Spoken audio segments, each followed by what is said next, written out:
Salut et bienvenue dans cette nouvelle vidéo. Alors, par où commencer sur le sujet de l'ICAMET? Déjà, si tu regardes cette vidéo et que tu es déjà abonné à la chaîne, je pense que cette vidéo peut t'intéresser parce qu'elle te permettra de savoir ce qu'on a fait de la mi-novembre à la mi-décembre, nos déplacements ayant été fortement rythmés par les différentes étapes de l'obtention de notre permis de résidence d'1 an en Turquie. Et si tu regardes cette vidéo parce que tu es tombé par hasard dessus en faisant tes recherches sur l'ICAMET, déjà bienvenue, moi c'est Wilfried, et avec Juliette, on parcourt l'Europe avec notre camping-car Rémi. Et depuis 3 mois et demi, nous sommes en Turquie, on a fait les étapes de l'ICAMET, donc je vais te présenter tout notre processus dans cette vidéo. Donc dans cette vidéo, je t'expliquais étape par étape comment obtenir ton ICAMET, ton permis de résidence turc. Tu peux t'aider des codes temporels qui sont disponibles en dessous de la vidéo pour aller directement aux catégories qui t'intéressent. Juste une petite précision avant de commencer, il existe plusieurs sortes d'ICAMET, des courts et des longs termes. Et dans cette vidéo, on va se consacrer exclusivement à l'ICAMET de court terme parce que c'est celui qu'on a fait nous dans un objectif de tourisme pour pouvoir vivre dans notre camping-car pendant 1 an en Turquie. Bref, commençons. La première étape qui est selon moi la plus essentielle, c'est qui te demandera le plus d'investissement en termes de temps et qui te débloquera toute la procédure, c'est de pouvoir obtenir un document de résidence. Pour cela, il y a plusieurs options. Moi, je notais 3. Tout d'abord, tu peux soit louer un appartement ou une maison, qui est une solution assez coûteuse. Et pour justifier de ce mode de résidence, il te faudra un acte notarié de contrat de location. En 2, tu peux louer une chambre d'hôtel. C'est en général la solution que choisissent les voyageurs qui n'ont pas de garant. Et pour justifier de ce mode de résidence, il te faudra fournir une preuve de ton hébergement par cet hôtel.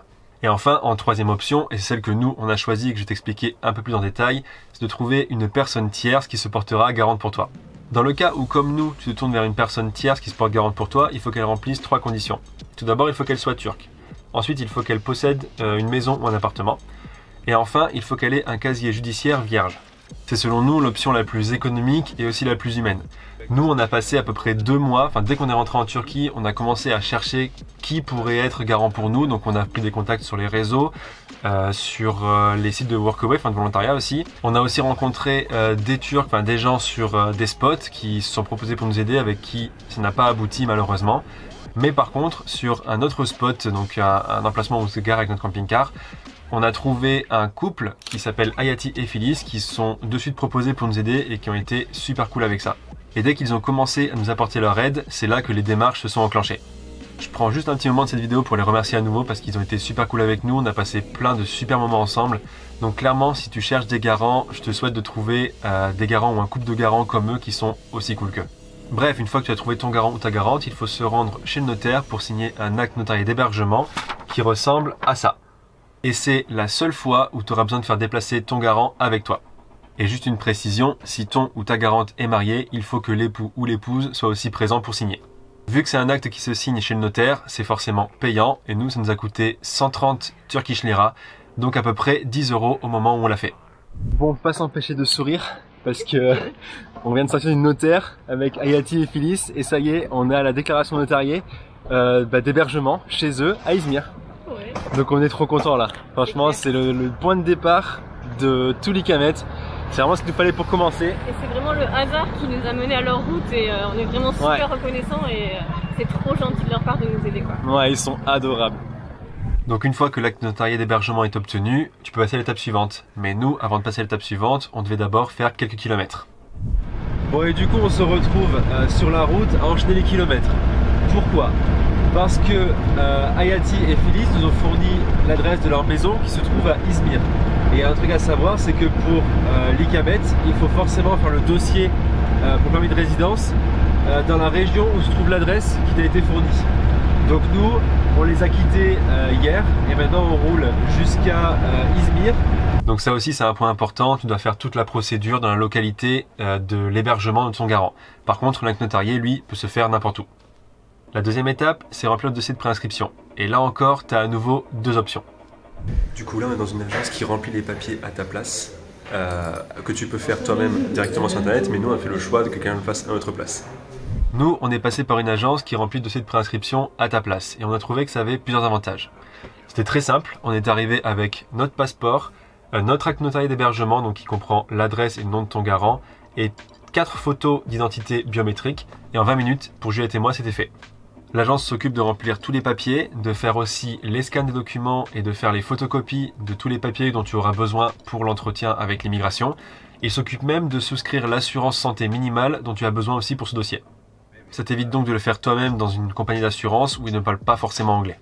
T'avoue qu'à la base on y allait un peu à reculons dans l'agence parce qu'on nous avait dit que ça coûterait plutôt cher de le faire, mais en fait on était super surpris. Ça nous a coûté 350 Turkish Lira donc par personne pour faire le dossier, et ça inclut le prix de l'assurance santé qui coûtait 180 Turkish Lira. Donc à peu près pour 350 Turkish Lira c'est 25 € et 180 Turkish Lira 13 €. Donc les avantages selon nous de passer par une agence, c'est que du coup c'est pas si cher que ça, c'est que c'était simple et rapide, que t'as pas à souscrire à l'assurance toi-même, donc tu galères pas avec ça, tu repars avec tous les documents qui sont déjà prêts, et surtout il n'y a pas de bug ou d'erreur, ce qui peut arriver si c'est toi-même qui remplis le dossier. Sur le dossier de préinscription imprimé, tu as l'adresse et la date de ton rendez-vous avec le bureau de l'immigration dans la même localité où se trouve l'adresse de ton garant. Selon la taille, le nombre d'habitants de la localité dans laquelle tu fais la demande et la période à laquelle tu l'as fait, ça peut être plus ou moins long. On parle de plusieurs mois pour lesquels les plus extrêmes, donc Istanbul en pleine saison, mais pour nous à Izmir, qui est quand même la deuxième plus grande ville du pays et en hors saison, ça a pris 9 jours pour avoir accès au rendez-vous. Sinon, sans passer par une agence, l'autre option qui est gratuite, c'est de faire directement ta demande en ligne sur le site officiel que je te mets ici et que je te mets aussi en lien dans la description. Je vais pas trop rentrer dans les détails, mais tu peux tout faire sur ce site que tu peux mettre en anglais. C'est assez simple de ce que j'ai vu, c'est plutôt bien guidé, ça avance étape par étape. Il faudra que tu scannes tous les documents dont je t'ai parlé un peu plus tôt et à la fin, tu obtiendras ton dossier de préinscription qu'il faudra que tu imprimes toi-même. À la fin de la démarche en ligne, comme pour avec l'agence, le site te propose de choisir le créneau pour lequel tu veux aller au rendez-vous avec l'immigration et ce sera donc ta prochaine étape. Mais avant ça, il faudra que tu trouves une compagnie d'assurance par toi-même pour souscrire à un contrat d'assurance. Donc assurance en turc, ça se dit sigorta. Et bien sûr, te munir des documents obligatoires qu'il faudra que tu apportes au rendez-vous. Troisième étape, le rendez-vous avec l'immigration turque. Le rendez-vous se passe dans les bureaux de l'immigration. En turc, ces bureaux s'appellent, et attention à mon turc, İlgöç İdaresi Müdürlüğü. C'est à ce rendez-vous que tu fournis tous les documents nécessaires à l'obtention de l'Ikamet. Donc une fois que tu as obtenu ton ticket, tu es dirigé vers le bureau d'un agent de l'immigration qui ne parlera peut-être pas anglais. Donc ne t'inquiète pas, si jamais il ne parle pas anglais, il y aura un traducteur qui sera là pour te traduire toute la démarche. Et aussi, tu seras amené à faire tes empreintes digitales. Bon, maintenant que tu sais comment se passe le rendez-vous, voyons ensemble tous les documents qu'il faut que tu fournisses pour ton Ikamet. Je vais prendre ma liste parce qu'il y en a quand même quelques-uns et comme ça je vais pouvoir t'expliquer plus en détail comment ça se passe. Alors il te faut le dossier de préinscription qui est signé et rempli par toi-même.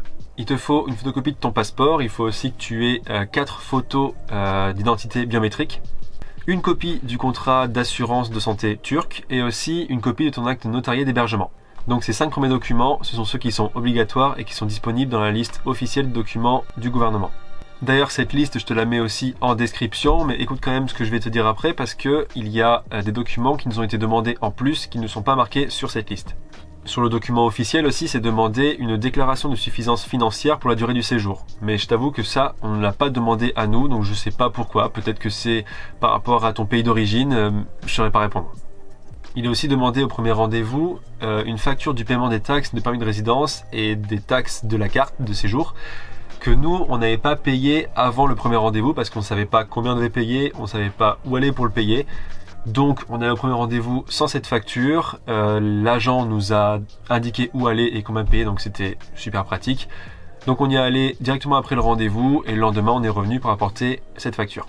Et enfin, en documents qui ne sont pas marqués sur la liste officielle, du moins que j'ai pas vu et qu'on nous a demandé en plus, c'est une copie de la carte d'identité de ton ou tes garants et une copie de son casier judiciaire vierge.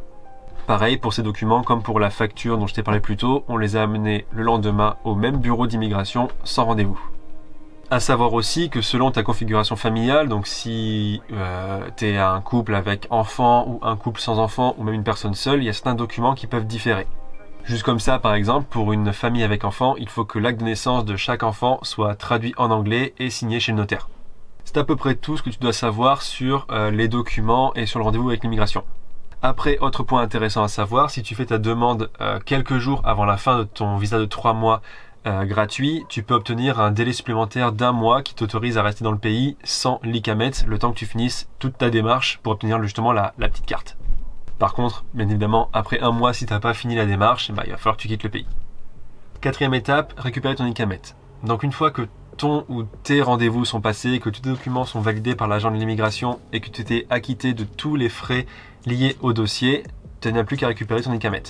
Cependant, à la fin du dernier rendez-vous avec l'immigration, on te donne une carte temporaire, enfin un papier temporaire d'Ikamet, le temps que tu récupères ta carte officielle.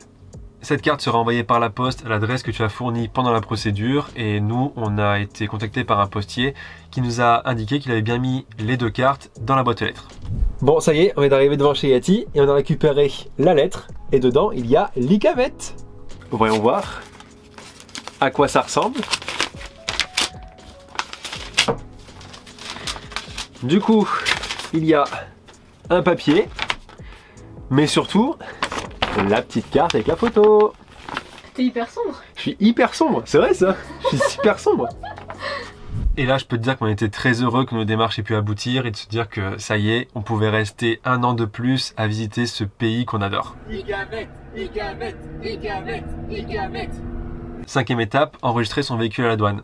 Donc si comme nous, tu voyages en Turquie avec un camping-car ou un fourgon ou un van ou tout autre véhicule, 4x4 aménagé, quoi que ce soit, il faut que tu enregistres justement ce véhicule à la douane. En turc, Gümrük Müdürlüğü. Et du coup, la dernière étape, ça se fait ici, au Directorate of Customs. Et c'était hyper simple, on est rentré, on est resté peut-être 10 minutes et on n'a rien payé. D'ailleurs, on est assez étonné parce qu'il nous semblait qu'il fallait payer un truc, mais on n'a rien payé. On a un nouveau tampon sur le passeport et le véhicule est enregistré jusqu'à la fin de notre Icamet. Parfait. Voilà, tu sais tout sur la procédure. Il reste juste 2 questions auxquelles il faut répondre. La première, combien de temps ça prend en tout?